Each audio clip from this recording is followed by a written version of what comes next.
Le webinaire qui présente dans un premier temps l'ACN et ses missions. Donc, je vous laisse le lire l'un après l'autre, les dias qui vont passer. Voilà, vous êtes à 71, donc ça commence à monter.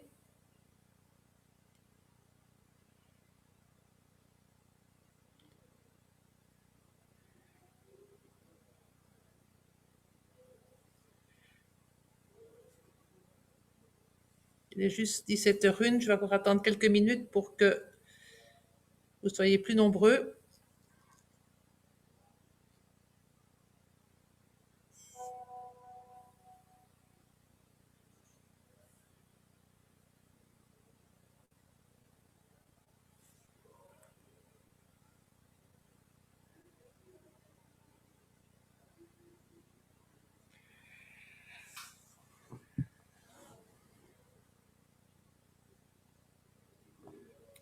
Tu peux revenir au premier.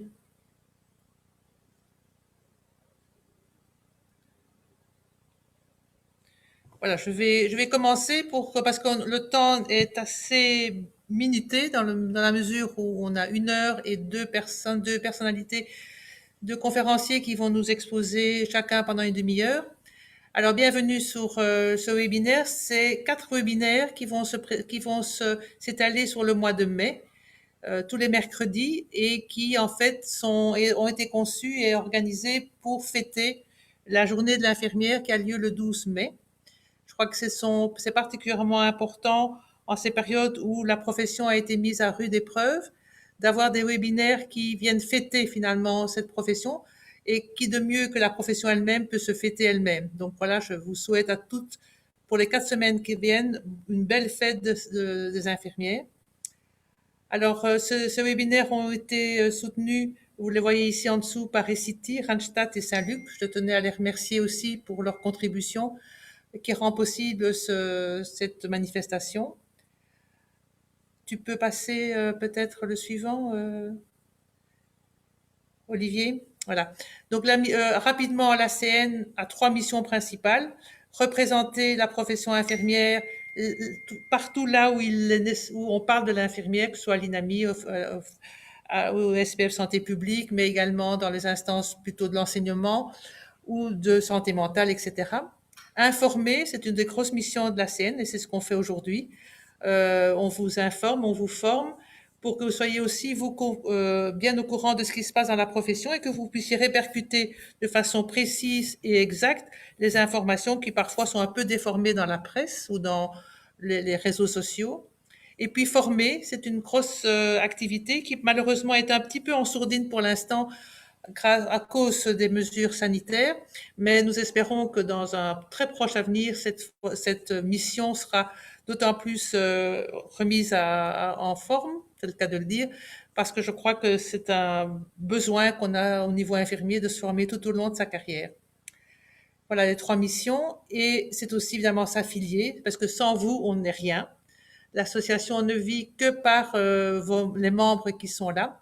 Et donc, vous avez des avantages, vous les avez. Et l'affiliation n'est quand même pas très élevée, 55 euros par an. Et ça nous permet à nous de pouvoir avoir, par le nombre que vous êtes, d'abord une représentativité qui est quand même importante, mais aussi des fonds, il ne faut pas le nier. On a besoin de pouvoir assumer toutes nos missions. Et en fait, voilà, je vais pouvoir passer à ce premier webinaire du mois de mai.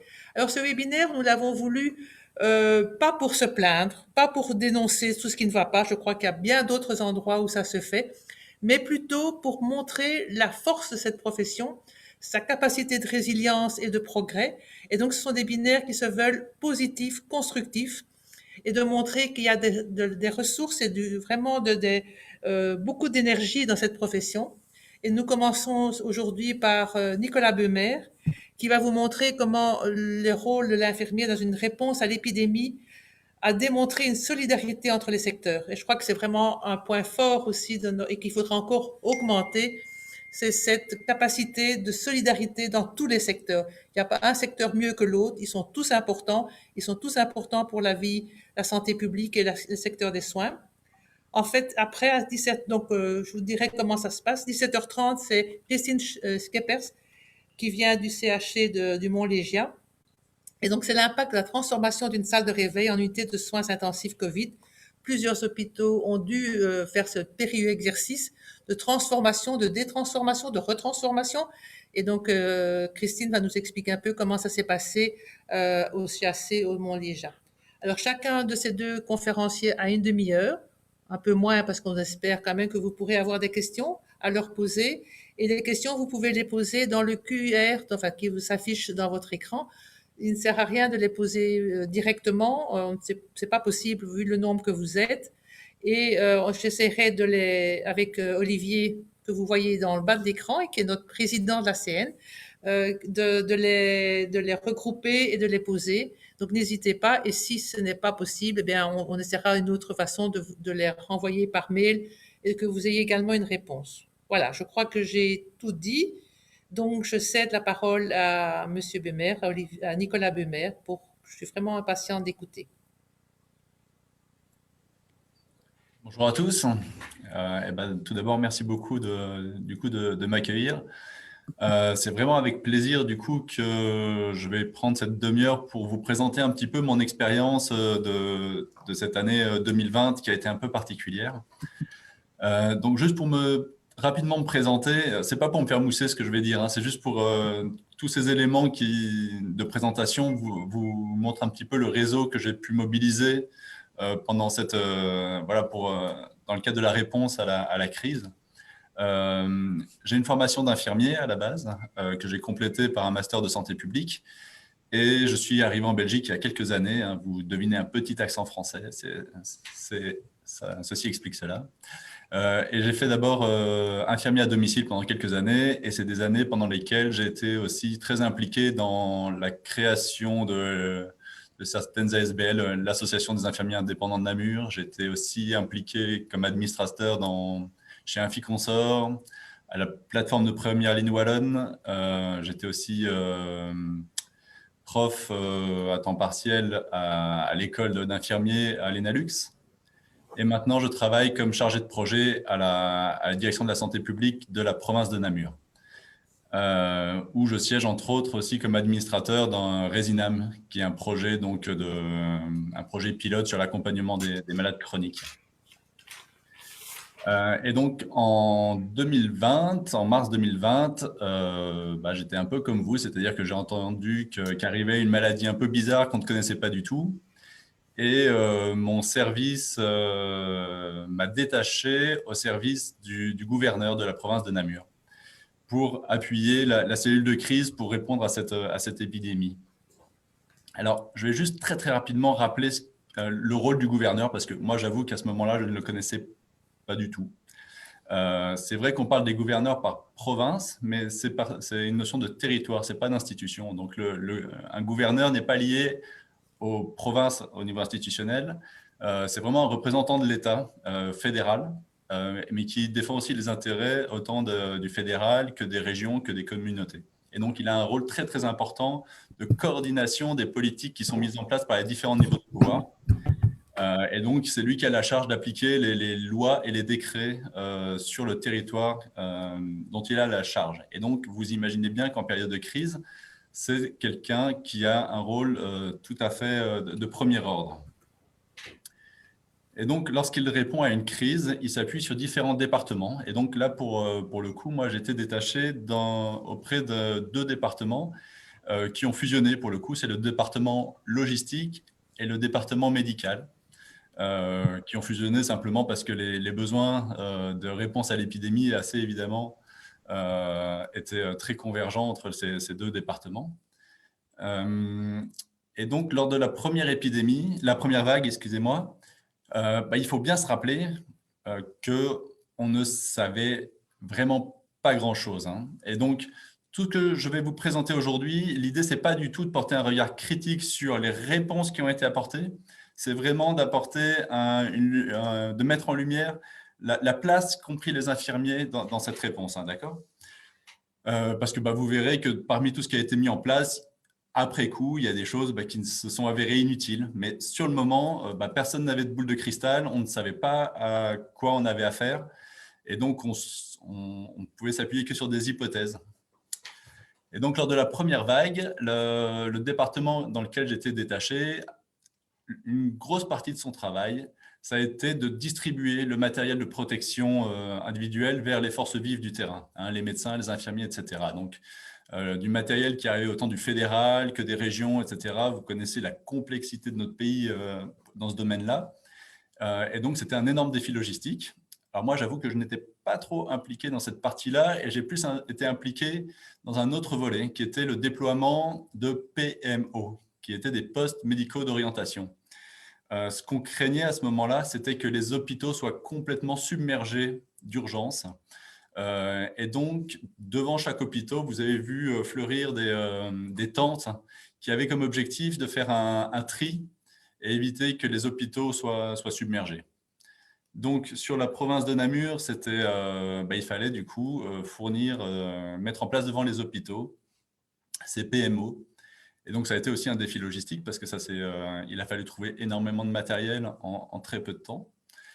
Et il a fallu surtout mobiliser énormément de ressources humaines. Et donc, moi, c'est vraiment sur cet aspect-là que j'ai été mobilisé.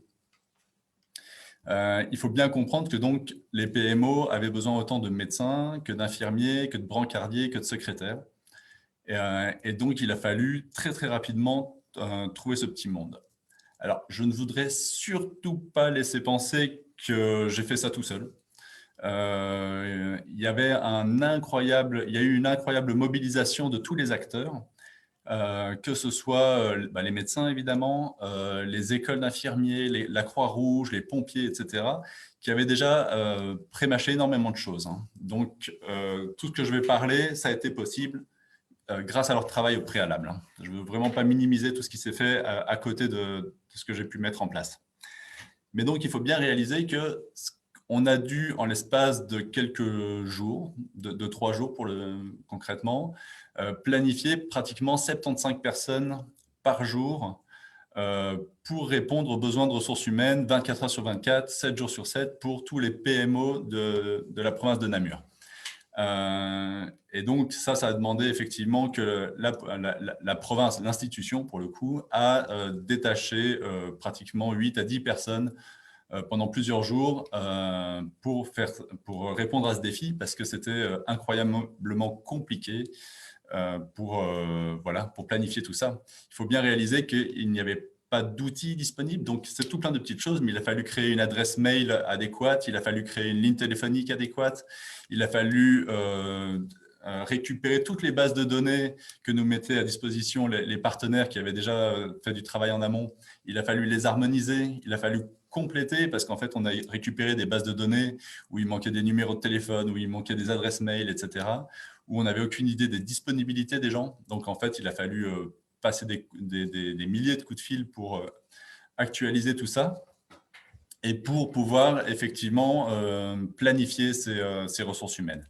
Donc, pour bien comprendre, il fallait simplement que toutes ces ressources humaines soient planifiées. Et donc, tous les jours, il y avait une réunion à 11 heures où on analysait la situation sur le territoire et où le directeur médical nous disait si le lendemain, oui ou non, nous allions ouvrir. Alors, pour le coup, nous n'en avons ouvert aucun. On a eu assez de chance. La province de Namur a été assez épargnée. On en a ouvert un pendant 3 jours, pour dire que, mais ça a été, il n'y a eu personne qui s'est présenté. C'est un peu un exemple d'initiative qui, après coup, s'est révélée pas tellement adéquate. Mais sur le moment, c'était l'hypothèse que nous avions. C'était le risque principal que nous avions identifié. Et donc, par rapport au sujet qui nous intéresse, effectivement, l'énorme challenge, c'était de pouvoir doter ces PMO de ressources humaines sans aller piocher dans les institutions, par exemple hospitalières, qui elles-mêmes risquaient d'être mises sous tension. Donc, il a fallu un petit peu innover. On a réussi à constituer très, très rapidement une énorme base de données de volontaires. On a eu plus de 750 volontaires. Il faut se rappeler que lors du premier confinement, finalement, tout a été à l'arrêt. Et donc, il y a eu beaucoup de gens disponibles. Donc des profils administratifs, brancardiers, ça a été assez facile à mobiliser. Les médecins se sont organisés entre cercles pour aussi mettre à disposition des médecins. Et il restait le challenge d'identifier des infirmiers. Donc, il y avait effectivement les écoles d'infirmiers qui pouvaient mettre à disposition des étudiants. Et donc, ça a été une partie de la solution. Mais il était hors de question d'avoir des étudiants qui puissent fonctionner tout seuls. Donc, il fallait absolument avoir aussi des infirmiers diplômés. Et là, le côté innovant de la solution, ça a été de se tourner vers les infirmiers indépendants. Voilà, d'expérience, je sais que beaucoup d'infirmiers indépendants travaillent à temps partiel et ont parfois aussi une organisation de travail qui fait qu'ils peuvent libérer des plages horaires. Et donc, ils ont très, très largement répondu présent. Et c'est vraiment ce qui a permis de couvrir les besoins du planning pendant cette première vague.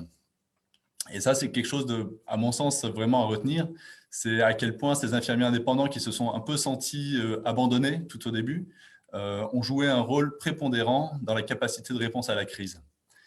Et vous allez voir par la suite que cette expérience, même si effectivement elle n'a pas abouti à la concrétisation d'une action, les PMO n'ont pas ouvert, ça a permis par la suite aussi d'être beaucoup plus réactif. Parce que donc, lors de la deuxième vague, on a un peu quand même appris de la première vague. On savait bien que les PMO, ce n'était pas utile de s'investir là-dedans. Nous avions un petit peu aussi appuyé les cercles de médecine pour appuyer les cercles de médecine dans pas la vaccination, le dépistage. Donc là encore, on a facilité, on a consulté les infirmiers indépendants pour voir lesquels seraient intéressés à travailler dans les centres de dépistage qui étaient gérés par les médecins. Et donc là encore, ça a assez bien fonctionné. Et ça a vraiment facilité le travail, la mise en place de ces centres de dépistage. Lorsque la deuxième vague est arrivée, effectivement, le gros de la logistique était plutôt orienté vers l'organisation de ces centres de dépistage. Et on savait aussi que le risque, c'était surtout qu'il y ait une saturation des hôpitaux, des services, et donc pas de problème des urgences. On avait fait un mauvais diagnostic lors de la première vague. Et donc, on a, en concertation avec les hôpitaux, hein, ce n'est pas nous qui l'avons sorti de notre chapeau, on s'est dit que c'était très compliqué d'ouvrir un service de soins intensifs qui pourrait venir désengorger les soins intensifs. Ça demande des compétences et du matériel très spécifique. Et donc, ça, on ne l'a pas envisagé. Ça s'est fait ailleurs, hein, je crois. Mais nous sommes partis sur une autre hypothèse. C'était plutôt d'essayer de désengorger les services de patients qui n'étaient plus contagieux, qui pouvaient rentrer à domicile, mais pour lesquels, pour différentes raisons, ils ne rentraient pas à domicile. Et donc, ils occupaient des lits inutilement. Et donc, on a envisagé effectivement l'ouverture d'un service qui accueillait provisoirement, donc pendant maximum 3 semaines, des patients comme ça qui étaient donc en rémission et pour lesquels il fallait surtout avoir un volet social pour planifier le retour à domicile, mais surtout qu'ils n'engorgent pas ces lits d'hôpitaux. Alors, il y avait un financement prévu par l'INAMI, mais qui était un petit peu boiteux et qui, clairement, a posé des problèmes de sous-financement. Et donc, vous allez voir un petit peu quelles implications ça a pu avoir. Nous avons ouvert ce service dans les locaux d'un hôpital psychiatrique, le Beauvallon, à Namur, qui, en fait, le hasard fait qu'il avait toute une aile qui venait d'être réhabilitée, qui était vide. Et donc, lorsqu'il a entendu qu'il y avait un besoin d'ouvrir un service et qu'il y avait besoin de locaux, l'hôpital s'est proposé de mettre à disposition ces locaux. Et ça nous a vraiment sauvés parce qu'en fait, ça nous a permis d'avoir une infrastructure hospitalière avec tout ce que ça comporte. Finalement, ils se sont retrouvés eux-mêmes à être les porteurs du projet. Et donc, ça nous a permis de bénéficier toutes leurs infrastructures de ressources humaines, de blanchisserie, de catering, de logistique, etc. Et donc, ça a été incroyablement aidant, parce que s'il avait fallu ouvrir ça, j'en sais rien, moi, dans une halle d'expo, ça aurait été tout de suite, ça aurait été un enjeu beaucoup, beaucoup plus complexe. Donc ça a été très, très facilitant. On a aussi bénéficié de l'appui de tous les hôpitaux présents sur le territoire. Et donc, on avait pratiquement tous les jours à disposition des informaticiens, des hygiénistes, des cadres infirmiers qui ont pu vraiment nous appuyer sur les aspects protocoles, etc. Et donc, on a pu ouvrir ça en l'espace de quelques jours. On l'a ouvert vraiment au moment où la courbe commençait à monter de manière exponentielle. On ne savait pas vers quoi ça allait évoluer. Et le hasard fait que on l'a ouvert vraiment au moment où ça a commencé à décroître. Et donc là encore, finalement, on n'a pas eu tant de patients que ça. Et donc, voilà, on n'a pas non plus… mais de nouveau, ça c'est toujours après coup qu'on sait si les expériences qu'on mène vont être porteuses ou pas. Toujours est-il que là encore, il y avait un énorme défi de ressources humaines et on a pu avoir pour les médecins un médecin, un professeur de l'UCL pensionné qui était le professeur Bosley, qui était une sommité dans son domaine et qui a l'énorme avantage d'avoir simplement une carte de visite, c'est-à-dire que lorsqu'il répond au téléphone en se présentant comme le professeur Bosley, ça ouvrait énormément de portes et ça a tout de suite offert une légitimité à notre service. Il a été donc un peu notre médecin chef, on va dire, et il a pu s'appuyer sur plusieurs médecins généralistes qui, eux, venaient assurer un petit peu le suivi clinique des patients chaque jour. On a pu aussi compter sur les 4 écoles d'infirmiers qui sont présentes sur Namur pour nous fournir énormément de stagiaires qui ont joué un petit peu le rôle d'aide-soignant. Et ça, c'était vraiment un rôle prépondérant parce que je vous parlais du sous-financement de l'INAMI. Le financement de l'INAMI ne permettait pas de recruter du personnel en suffisance. Ça permettait juste de couvrir les besoins des infirmiers et des médecins. Et pour le reste, ça ne collait pas.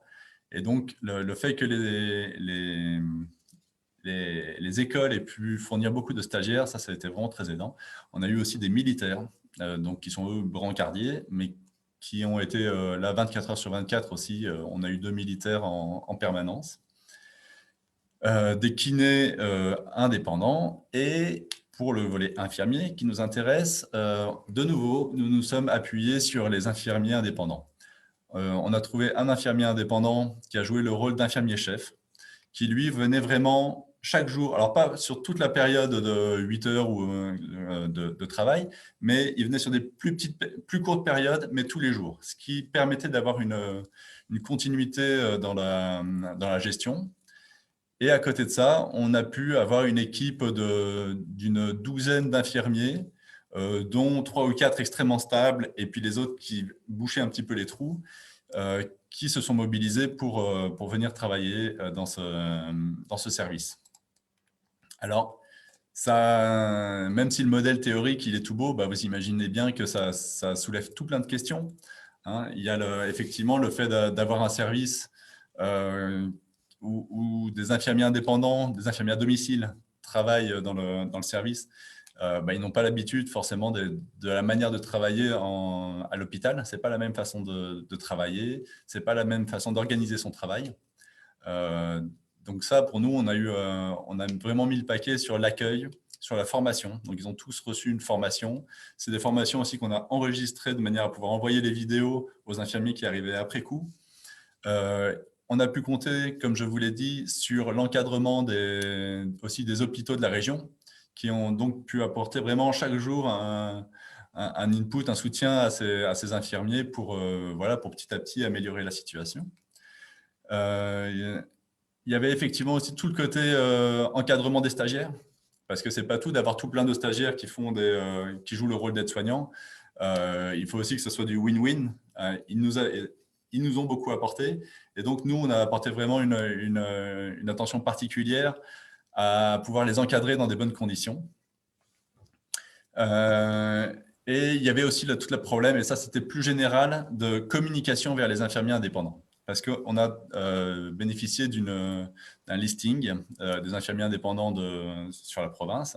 Et c'est vrai qu'on envoyait des mails un petit peu systématiquement à tout le monde, jusqu'au jour où effectivement il y en a qui ont commencé un petit peu à se demander comment est-ce qu'on avait eu ces adresses mail et pourquoi est-ce qu'on les sollicitait, etc. Et donc il y a eu tout un effort de communication pour expliquer effectivement que le gouverneur, dans le cadre d'une réponse à la crise, peut bénéficier de ressources des institutions belges. Et donc effectivement là c'est l'INAMI qui avait fourni une liste des infirmiers indépendants, et donc on avait effectivement cette liste de tous les infirmiers qui avaient un numéro INAMI. Nicolas, Oui. il reste 5 minutes, même pas. Eh bien, ça va, je vais arriver au bout. Je vais essayer de faire vite.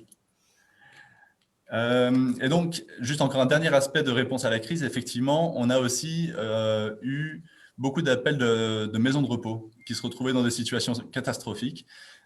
Typiquement, c'est arrivé plusieurs fois. Le vendredi soir, 18h, un directeur de maison de repos qui se tournait vers nous pour nous dire que le lendemain matin, ces infirmiers étaient malades, qu'il y avait une surcharge de travail et qu'ils ne savaient tout simplement plus faire face. Et donc, on a pu aussi répercuter ces appels à l'aide vers les infirmiers indépendants pour voir s'il y en avait qui étaient intéressés de pouvoir appuyer ces maisons de repos. Alors, ça n'a pas réglé toutes les solutions, hein, ce n'était pas une baguette magique non plus, mais c'est encore une illustration effectivement de secteurs qui habituellement se croisent assez peu, qui ont pu venir en appui les uns aux autres.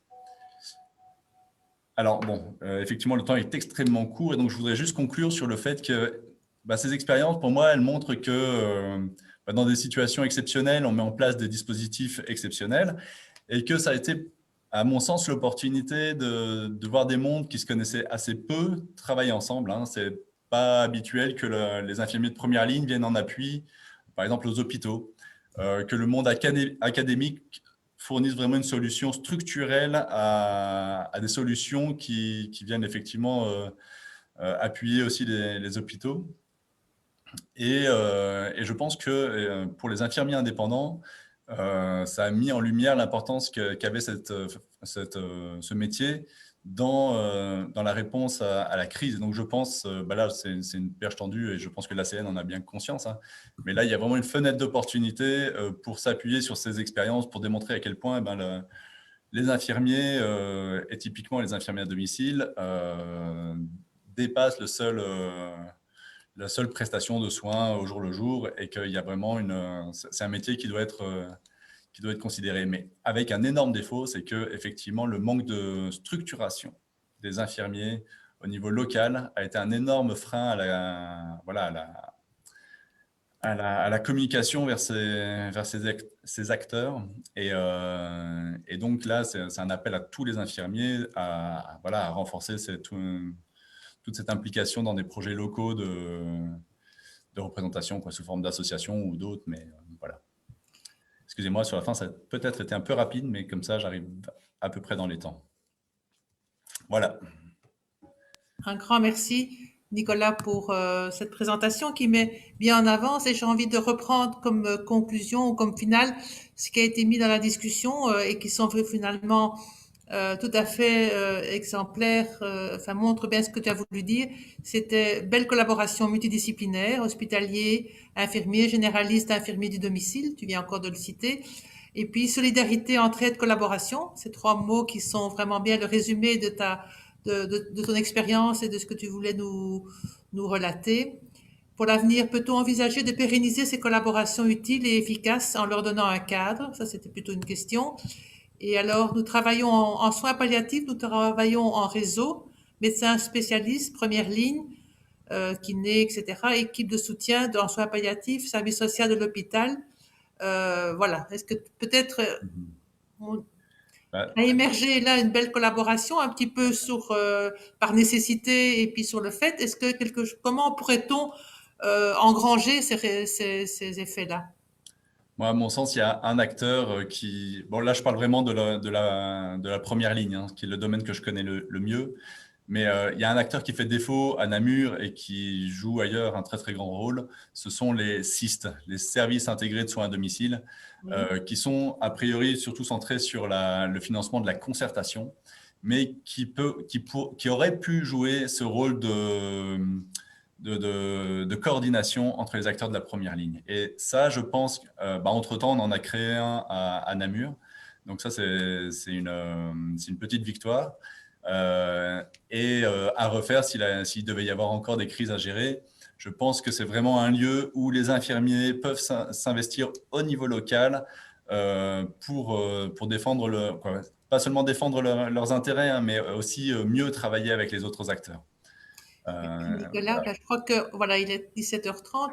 Je vais rester sur cette bonne chose et je crois que là c'est un beau combat ou un beau défi ou challenge que la CN pourrait relever avec les infirmières bien sûr, tant du domicile que du reste pour montrer qu'il y a cette solidarité est à créer, est à promouvoir et relayer ça puisqu'on avait dit que c'était aussi un peu notre mission à la CN, relayer ça vers les politiques, que ce soit des politiques régionaux ou fédéraux pour montrer que là aussi, quand on veut, ben on peut. Voilà, je dirais qu'on terminerait par ça.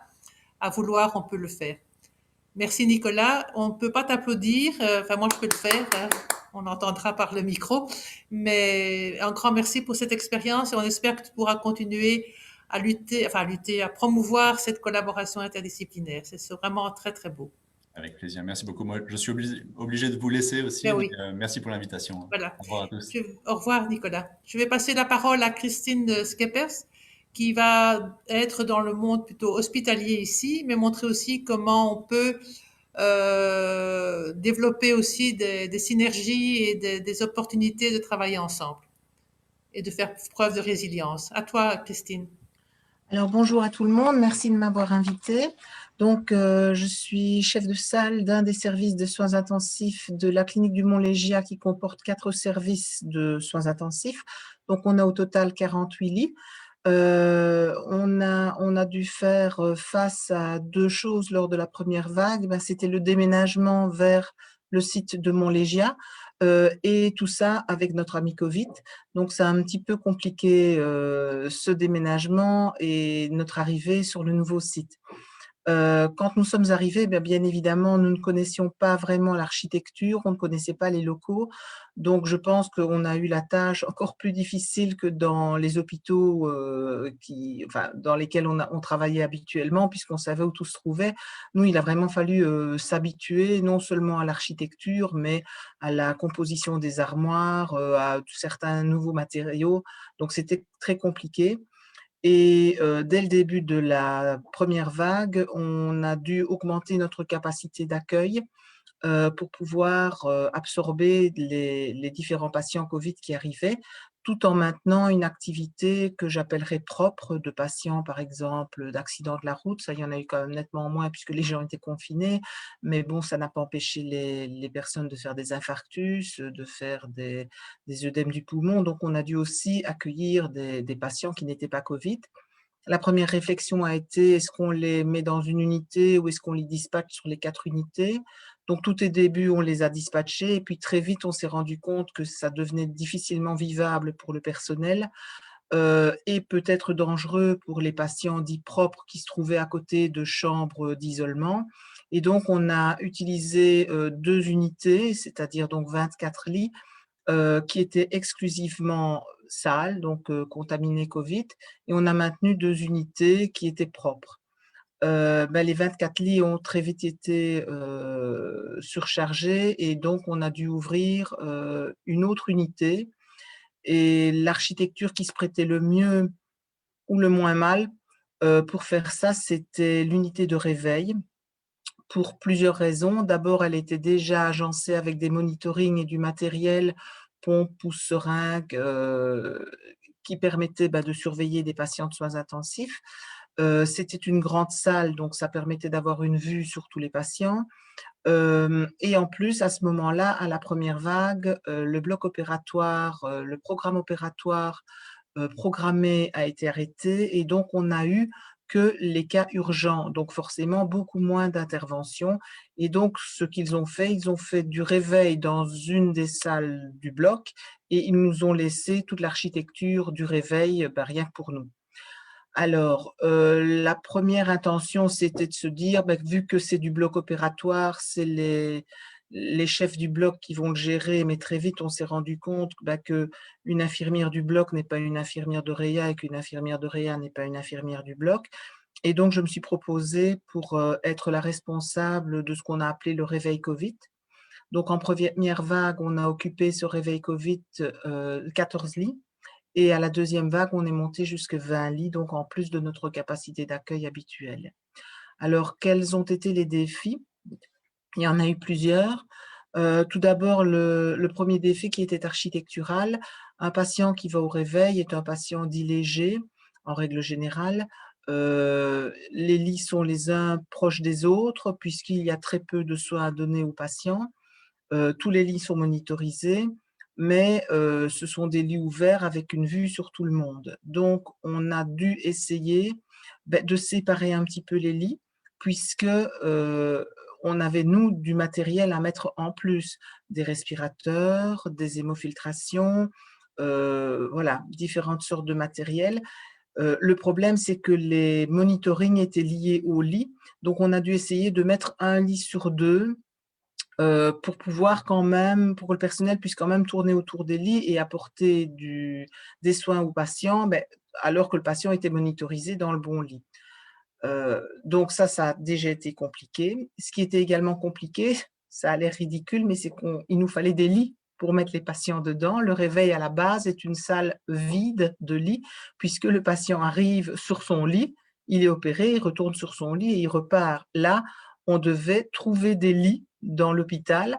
Alors, chance pour nous, on venait de déménager et on a déménagé certains lits, donc on a pu récupérer des lits de moins bonne qualité, ou en tout cas des lits plus vieux que l'on a mis dans des unités banalisées, pour pouvoir récupérer des lits de meilleure qualité pour mettre au réveil, pour y mettre les patients lourds qui étaient les patients Covid.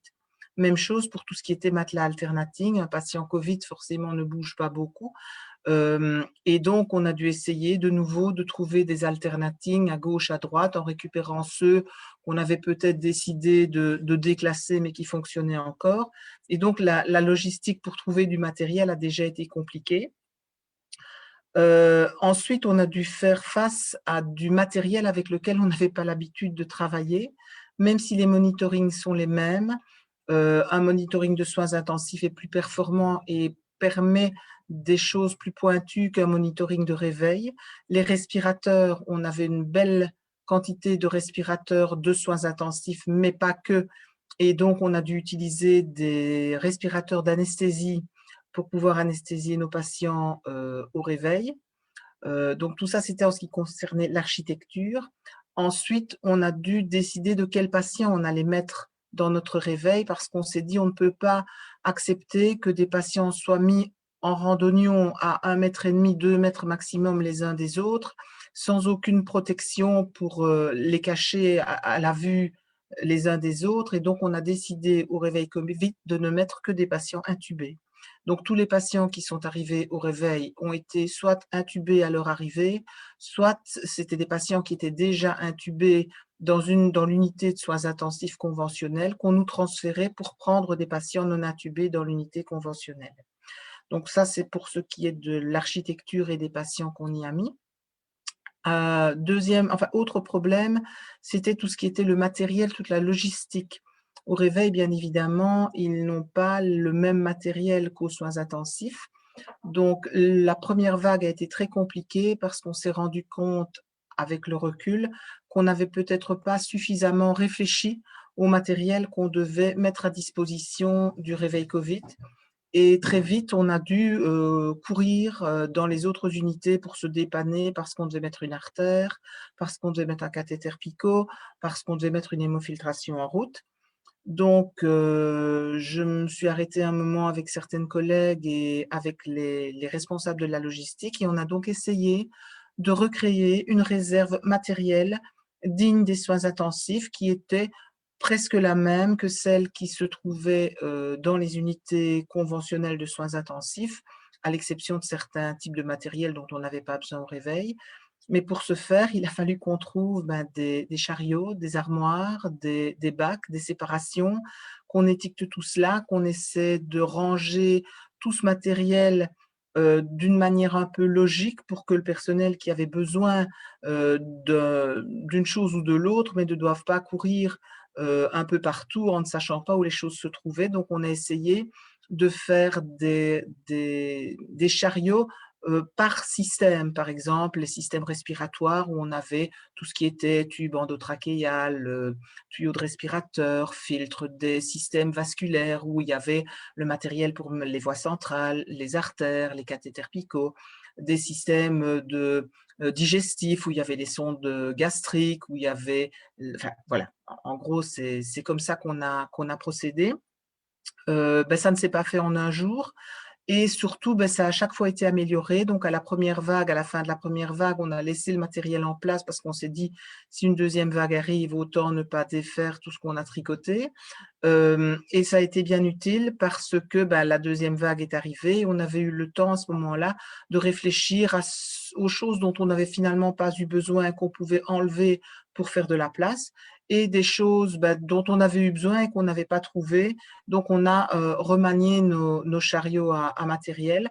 Donc, c'était du matériel médical, c'était du matériel de soins, c'était le linge, parce que forcément, on a aussi dû faire des lits, donc il fallait également du linge à notre disposition, des alaises, enfin, tout ce dont le nursing avait besoin.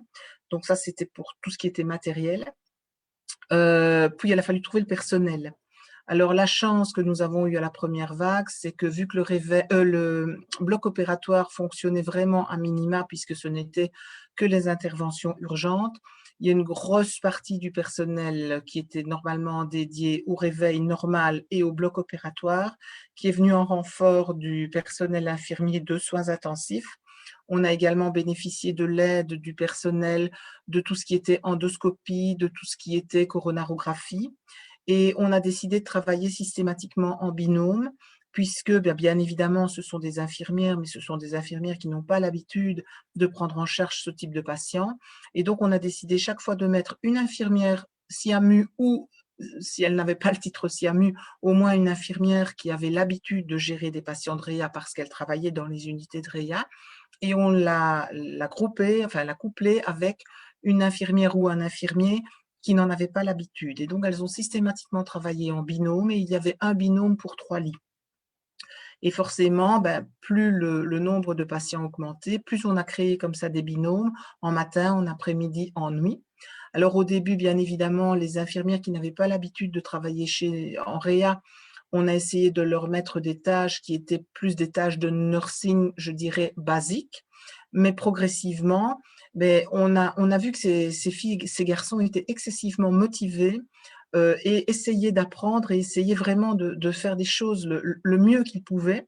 Et donc, on leur a appris, par exemple, comment faire un bain de bouche chez un intubé, comment faire un pansement de cathéter central, comment changer une ligne artérielle. Et même si tous ces actes ont été faits sous la supervision d'une infirmière de soins intensifs, eh bien, tout doucement, ce personnel non habitué a commencé à s'habituer, étant donné qu'on essayait de toujours prendre les mêmes personnes. Quand ils l'ont fait une fois, 2 fois, 3 fois avec une surveillance proche, après, on a pu leur laisser faire ce genre de soins, tout en, malgré tout, surveillant ce qu'ils faisaient, mais on avait plus confiance puisqu'ils savaient comment faire. Ça, c'était pour le personnel infirmier. Pour tout ce qui était logistique, en fait, nous avons aux soins intensifs des aides administratives, mais qui, bien évidemment, ont commencé également à être débordées. Il y a 3 aides administratives qui sont normalement à 4/5e temps. On les a augmentés, non, à 3/4 temps. On les a augmentés, on a augmenté leur temps de travail et on les a passés à temps plein. Et nous avons également eu la chance, en deuxième vague, d'avoir du bénévolat en logistique. Alors, je fais un petit clin d'œil à une bénévole qui finalement tient une brasserie à Liège, qui s'appelle Valentine, et qui est spontanément venue nous trouver en disant, écoutez, voilà, moi je ne peux pas travailler, je ne veux pas rester chez moi, ne rien faire de mes journées à broyer du noir parce que, voilà, je ne sais rien faire d'autre. est-ce que vous voulez de mon aide? Et elle s'est avérée vraiment une aide précieuse. Donc, qu'est-ce qu'elle faisait? Quand le matériel remontait, c'est elle qui ouvrait les caisses, rangeait le matériel dans les chariots, s'occupait de retourner les étiquettes, puisqu'on travaille avec un système d'étiquettes plein vide. Quand c'est vide, on retourne l'étiquette, on réapprovisionne. Elle retournait les étiquettes. Elle a fait vraiment preuve d'énormément de dynamisme, parce que quand elle voyait qu'on utilisait un certain type de matériel de manière plus importante, elle prévenait la logistique en disant « Écoutez, je pense qu'il faudrait que vous mettiez une boîte de plus que ce qu'on commande d'habitude. » Donc vraiment, elle a été excessivement efficace. Et je tiens vraiment à l'en remercier. Oui, les médecins aussi, le bloc étant arrêté, bien, on a eu les anesthésistes qui habituellement endorment les patients, qui ont pu venir superviser, enfin soigner les patients, donc faire le tour dans les salles Covid. Exclusivement au réveil. Dans les salles normales, ce sont les médecins habituels, je pense, qui l'ont fait. Il y a également eu une logistique d'un point de vue hygiène, puisque nous, quand on entrait dans cette grande salle, on devait considérer que tout était contaminé. Donc, on a dû réfléchir avec l'hygiéniste à par où entrer, par où sortir, et surtout comment s'habiller et comment rester protégé à l'intérieur. Donc, finalement, ce qu'on a décidé, on a essayé de faire un circuit d'entrée et de sortie. Donc, il y avait une entrée et une sortie personnelle, donc entre guillemets à pied, et une entrée et une sortie patient et gros matériel qui étaient distinctes. Et par l'entrée du personnel, on avait fait un genre de vestiaire dans lequel, quand on arrivait, on déposait nos effets personnels, nos sacs, nos bouteilles d'eau, et on s'habillait. Donc c'était gants, c'était tablier, c'était visière, c'était masque FFP2. C'était dans la première vague même des surchaussures. Et une fois qu'on était à l'intérieur de l'unité, on considérait que tout était contaminé, donc hors de question de bouger la moindre chose de protection. Donc on gardait la visière, on gardait le masque, on gardait le tablier. Par contre, pour essayer d'éviter étant donné que les patients étaient quand même fort proches les uns des autres, de mettre les microbes. Bon, ils avaient tous le Covid, donc ça, c'est sûr qu'on n'aurait pas pu leur refiler le Covid, ils l'avaient. Mais par contre, ce sont des patients fragiles qui peuvent attraper d'autres germes, comme du MRSA, comme du BLSE. Et donc, pour éviter de mettre à un patient les germes à l'autre patient, eh bien, on mettait pour les soins proches des surtabliers en papier, qu'on laissait donc au lit de chaque patient. Et donc, quand on changeait de lit, on changeait le surtablier, mais nous, on restait habillés de la tête aux pieds durant tout le temps qu'on était là. Alors, ce que je retiendrai de ce réveil Covid, d'abord, c'est beaucoup de fatigue de la part de tout le monde, parce que c'est vrai que les journées étaient longues, parce que c'est vrai que heureusement qu'on était au réveil et qu'on savait diminuer la température de la pièce, mais il faisait excessivement chaud en dessous de tout notre accoutrement. Donc c'était énormément de fatigue, c'était très très fatigant de travailler dans ces conditions-là. C'était assez bruyant puisque c'est une salle commune, donc quand le monitoring de l'un sonnait, ça sonnait pour toute la salle. Quand la pompe de l'autre sonnait, ça sonnait aussi pour toute la salle. Ça a été très difficile d'un point de vue psychologique parce que nous n'avons eu que des patients excessivement lourds puisqu'ils étaient tous intubés et que certains patients qui arrivaient non intubés, on leur passait le téléphone et ils disaient à leurs épouses, leur époux, leur maman, écoute, on va m'intuber, je ne sais pas si on arrivera à m'extuber, mais dis aux enfants que je les aime. Donc, c'était psychologiquement très dur pour le personnel. Mais par contre, le point positif, il y en a eu beaucoup, beaucoup, beaucoup, c'est qu'il y a d'abord eu une formidable entraide entre toutes les personnes, que ce soit les infirmiers de Réa, les infirmiers des autres unités, parce qu'en plus du bloc opératoire à la deuxième vague, j'ai oublié de le dire, mais à la deuxième vague, le bloc fonctionnant enfin non, c'était réduit, mais il fonctionnait quand même. On a eu des gens de l'hôpital de jour, des gens, enfin d'autres unités banalisées. Et donc, il y a eu vraiment une formidable entraide. Les gens sont venus de très bonnes compositions. Ils ont toujours été très, très motivés à l'idée de nous aider, de bien nous aider, d'apprendre et vraiment d'essayer de bien faire. Donc, il y a eu un véritable élan de solidarité de la part de tous les membres du personnel infirmier, qu'ils soient de Réa ou d'ailleurs. Il y a également eu énormément d'entraide en ce qui concernait la logistique, en ce qui concernait la pharmacie. En ce qui concernait les médecins nous aidaient aux manipulations des patients quand nous n'étions pas suffisamment nombreuses ou quand le patient était assez lourd. Donc, ils venaient nous aider. Donc, il y a vraiment eu, donc je retiens ça comme point positif, un véritable élan de solidarité de la part de toutes les personnes qui ont mis les pieds dans ce réveil Covid. Il y a eu, contrairement à ce qu'on pourrait s'imaginer, une véritable bonne ambiance. Alors, soyons clairs, on n'était pas au Club Med, mais le fait d'avoir une salle ouverte comme ça, d'abord, c'était rassurant pour tout le monde, pour nous qui devions regarder ce que les gens pas habitués faisaient, mais également pour les gens pas habitués se disaient, mais il n'y a pas de problème, si je ne sais pas, il y a toujours quelqu'un qui va pouvoir me donner un renseignement. Et le fait que la salle soit ouverte comme ça, dès que quelqu'un avait le moindre souci ou le moindre besoin d'aide, spontanément, les gens lui disaient « Attends, je vais le faire avec toi, fais pas ça toute seule, je vais t'aider ». Et donc, ça a vraiment créé une véritable dynamique de travail qu'on ne retrouve pas toujours quand on se retrouve dans des isolements où chacun fait sa petite popote et ne voit pas nécessairement que le voisin n'arrive pas à s'en sortir. Donc là, vraiment, il y a eu vraiment une belle dynamique. On a aussi appris à travailler en se débrouillant. Donc, les personnes qui avaient cette fibre un peu débrouillarde se sont mises en avant en disant tiens, tu sais, on ferait bien comme ci ou on ferait bien comme ça. Et ça a vraiment été le club des bonnes idées. On a pu mettre en route comme ça des choses auxquelles on n'avait pas pensé. Certaines me disaient tiens, si on faisait ça, tu ne penses pas que ça nous aiderait? Et puis finalement, oui, c'était génial, ça aidait. Et donc voilà, il y a des personnes qui ne pensaient pas du tout qu'elle allait avoir cet esprit comme ça débrouillard et inventif, et ça a été le cas. Donc ça a été vraiment très très intéressant à ce point de vue-là. Qu'est-ce que je pourrais encore dire qui nous a marqué? Les familles. Donc, on avait décidé en ce qui concernait donc le côté humain, on ne pouvait pas laisser rentrer les familles dans l'unité parce que d'abord, je pense que c'était pas une vision pour les familles de voir le voisin les fesses en l'air, à moitié habillé.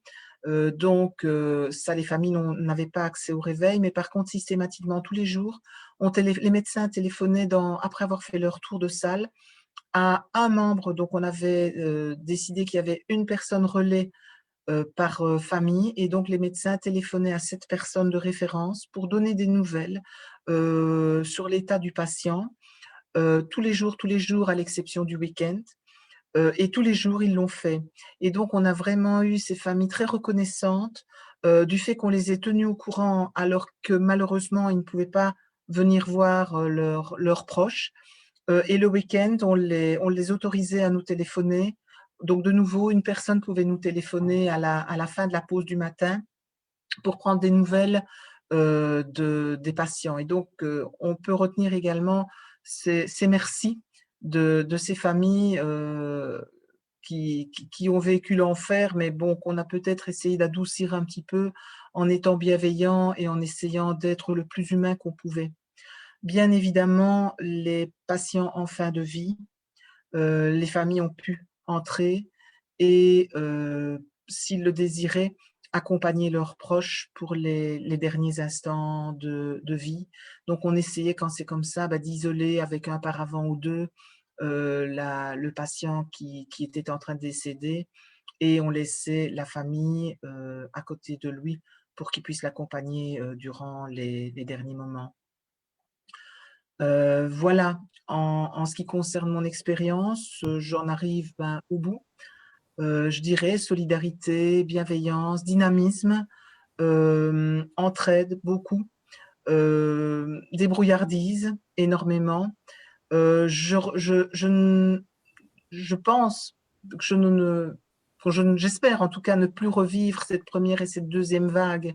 La troisième vague a été un peu plus soft et donc on a pu rester dans nos locaux. On n'a pas eu besoin d'être délocalisé et d'augmenter notre capacité. Donc j'espère que ça n'arrivera plus. Mais malgré tout, j'estime que, et tous ceux avec qui j'ai discuté estiment que malgré tout, que c'était quelque chose de très positif d'avoir vécu ça. Ils n'ont pas vécu ce réveil Covid comme quelque chose de négatif. Ils trouvent qu'ils en ressortent grandis. Euh, et voilà, il y en a plusieurs qui m'ont dit, tu sais, si on doit réouvrir le réveil, tu peux compter sur moi, il n'y a pas de problème, je reviendrai avec plaisir pour y travailler. Donc, il faut croire que ça a été finalement plus bénéfique pour eux que je ne le pensais à la base. Donc, voilà mon expérience. Je ne sais pas. Merci vraiment Christine pour cette expérience donnée avec beaucoup d'humanité, de chaleur et aussi ça a dû souvent pour certains de ceux qui nous écoutent aussi faire revivre certaines expériences qu'elles ont sûrement connues. J'ai deux ou trois questions et alors qui sont pour toi. Il y en a une qui t'a peut-être déjà un peu répondu. Bonjour, nous avons vécu la même chose. Qui s'occupait de ces patients de REA? Le personnel de REA ou du réveil? Qui s'occupait des patients de REA ou des patients Non, du réveil? qui s'occupait des patients, de ces patients de REA? Le personnel de Alors, REA ou de réveil? Mais alors c'est les ben, patients qui étaient en Covid réveil. donc, les patients du réveil Covid, c'était tous des patients de REA et donc on faisait des binômes. Donc, c'était systématiquement une infirmière SIAMU ou une infirmière qui avait l'habitude de travailler en REA et une infirmière qui n'avait pas l'habitude. C'était soit une infirmière du réveil, c'était soit une infirmière de gastroscopie, soit une infirmière de l'hôpital de jour. Mais pour des soins courants, mettre une perfusion dans une unité banalisée ou mettre une perfusion en REA, bah, ça reste une perfusion, donc ça, c'est des choses qu'elle pouvait faire. Mais par contre, quand c'était au début des soins vraiment particuliers, style un bas de bouche chez un patient intubé, ce sont les infirmières de réa qui le faisaient parce qu'elles avaient l'habitude. Et progressivement, si vous voulez, elles ont appris à certaines qui venaient très régulièrement à le faire. Mais malgré tout, même quand ces personnes faisaient un acte, je dirais, plus spécifique de la réa seule, c'était toujours sous la supervision de l'infirmière SIAMU. Ok, alors c'est plutôt une question plus technique. Alors je vous la lis. Bonjour, n'avez-vous pas eu des problèmes avec vos respirateurs d'anesthésie qui restaient en fonctionnement des jours entiers? Nous disposions de respi de réanimation, mais surtout de respi d'anesthésie emprunté au réveil qui lui a été fermé. Mais nous avons fait face à de nombreux problèmes, surtout au niveau des alarmes et des modes de ventilation. Je demandais si d'autres avaient rencontré le même problème. Alors, nous avons utilisé on a une grosse quantité de respirateurs hein, sur Montlégia.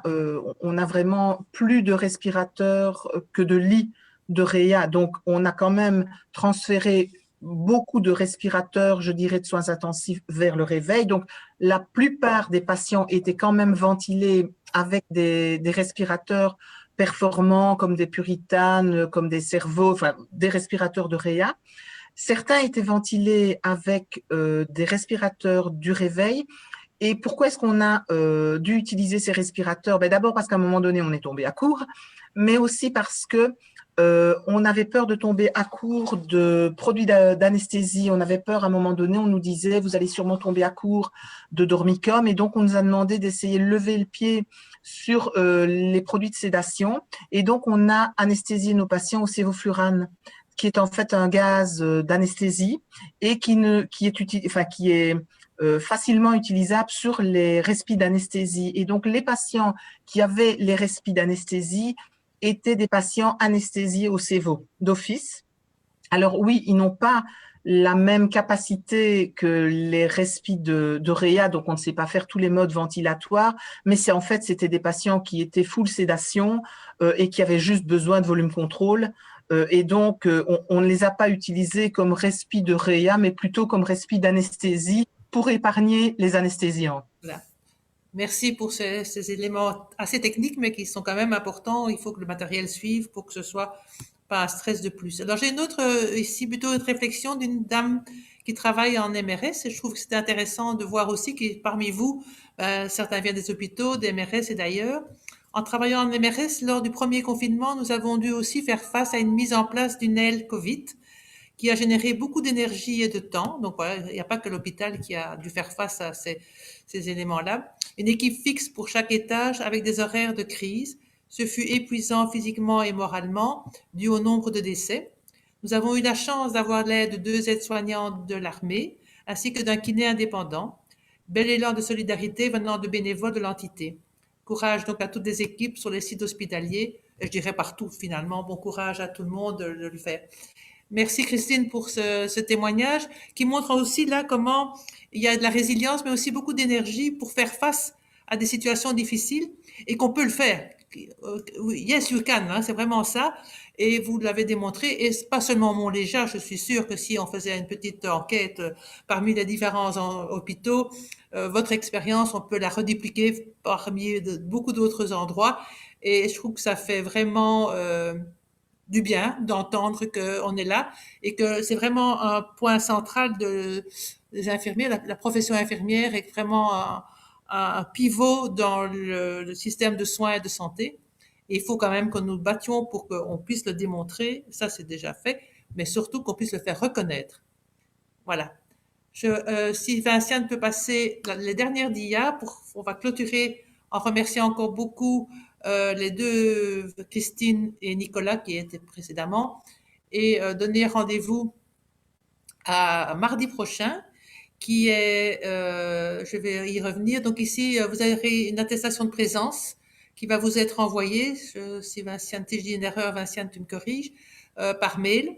Et alors, il y a aussi un petit questionnaire d'évaluation. C'était aussi une première pour nous. Donc, voilà, on a aussi fait preuve de créativité et d'initiative avec ce webinaire pour la CN, lors de ce mois, disons, lié à la journée de l'infirmière. Donc, n'hésitez pas à nous dire ce qui a bien été, mais ce qui n'a pas bien été aussi, ou si on peut se corriger. Vraiment, on est là, parce que vous avez été quand même très nombreux, plus d'une centaine. Ici sur le webinaire, plus encore en Facebook, une bonne vingtaine. Donc, continuez parce qu'on voudrait dépasser les 150 la fois prochaine. Et donc, parce que ce sont tous les orateurs sont très bons. Mais la semaine prochaine, vous aurez Michel Dupuis qui va vous parler du bonheur. Finalement, je crois qu'on a vraiment besoin, le bonheur du soin, le soin du bonheur. Et Cédric Julien, ce sera encore autre chose. Vous allez voir, ce sont deux orateurs qui vont vous emmener sur autre chose, le cœur et l'expression de soi, ce qui se joue de subjectif dans la fonction soignante.